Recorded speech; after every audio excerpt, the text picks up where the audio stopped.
This is your reminder that even though manifesting can feel like a big subject, maybe sometimes a complicated subject, and you might feel like you need to do loads of different techniques and visualizations and scripting and taking action as well to manifest, actually, the key to manifestation is to remind yourself often enough to rise up above all of that kind of contracted feeling and find a place, find a state of mind where you actually feel happy, at ease, peaceful, balanced, and enjoying your life as much as possible. According to Joey Hulin, who is the author of this book, which I've just started reading, called Your Manifesting Year, in the introduction, when Joey starts to describe what is manifesting, they say, in order to consciously manifest something, your thoughts, subconscious beliefs, words, actions, behaviors, habits, somatic body, and your inner wisdom have to be in alignment. And when I read that sentence, I was like, oh geez, that's a lot of things to get right. But then they go on to say, you have to be the true expression of yourself. You have to be the true expression of yourself. And here's the thing. It shouldn't feel like work or something that you have to strive towards. And instead, it's actually something that you relax into. If it feels joyful, if it feels intriguing, light, enjoyable, and like a full body state of trust and surrender, then you know you've nailed it. So interestingly, that first sentence about you have to make sure your thoughts, your subconscious beliefs, your words, actions, behaviors, habits, somatic body, and your inner wisdom have to be in alignment. It sounds like, oh my God, that's a long to-do list. That's a long list of having to juggle all these different areas of my life and hope that they're all perfect. Actually, it's not that kind of energy at all.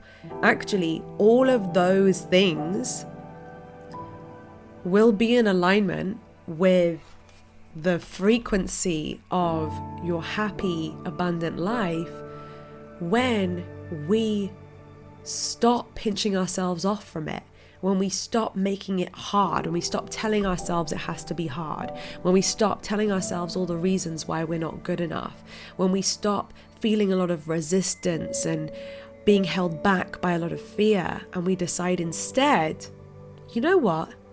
I can feel good.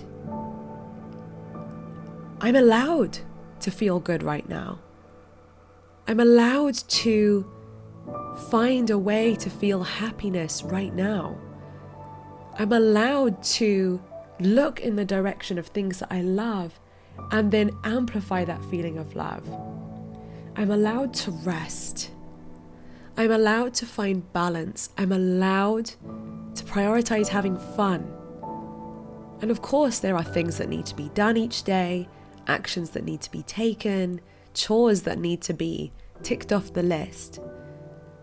But my number one goal, the key to moving my life forward into a place that brings about more effortless abundance, is actually practicing a state of mind where I choose to find ease without feeling guilt, where I give myself permission to feel good and enjoy my life now, even while it's not perfect, where I realize that this life that I'm living now, this is it.